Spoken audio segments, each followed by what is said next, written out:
I think being in financial services, the current market conditions impact us the most. No bank worth its weight in salt is wanting to be seen to be spending a lot of marketing budget on frivolous things. So the current market conditions make you reassess your current budgets and look for true value and make sure you're getting a return on your investment. Now, obviously, with radio, we have those sort of measures you can put in.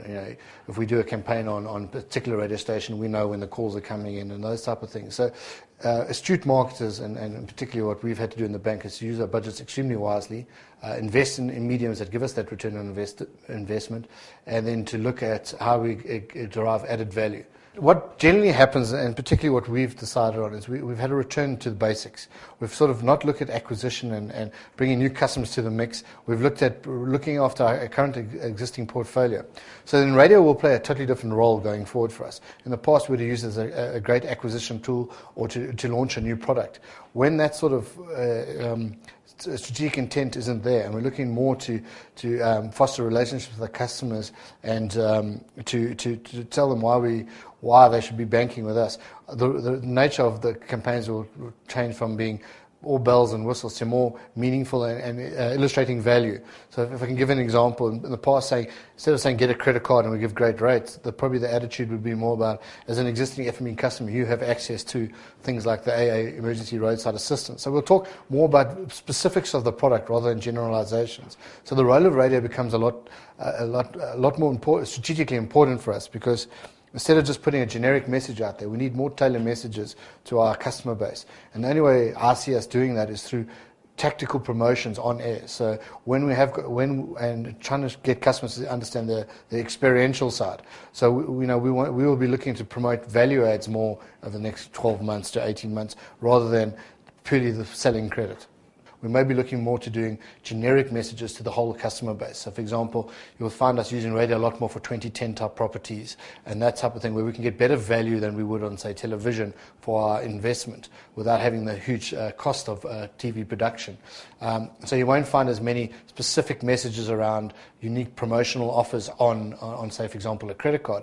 But you'll find that FNB will be using the investment in radio to maybe to promote all products. So if we come up with a theme like debt, we can tap into the credit card product house, the home loans product house, and the personal loans. So taking a sponsorship there and having a debt as a theme on maybe on one of the stations, you can address 3 product houses' needs without having 3 separate budgets being spent. And that's what we're kind of looking for, the value spend.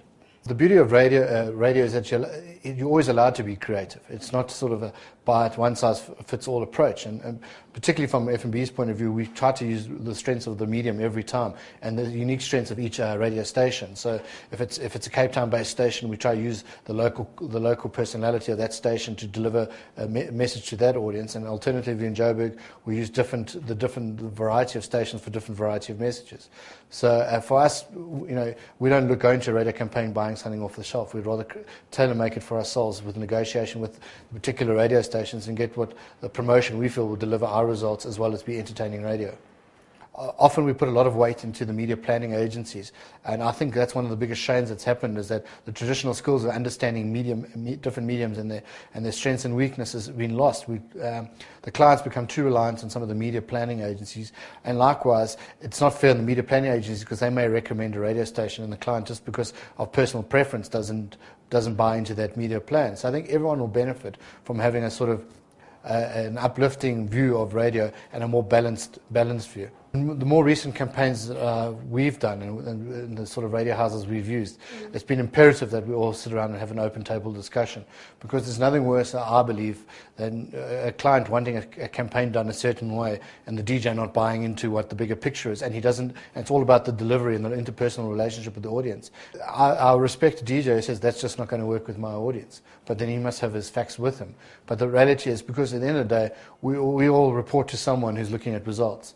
And so if you're willing to listen to the station, the sales reps, the media planning guys, at the end of the day, it can only help in delivering us better results.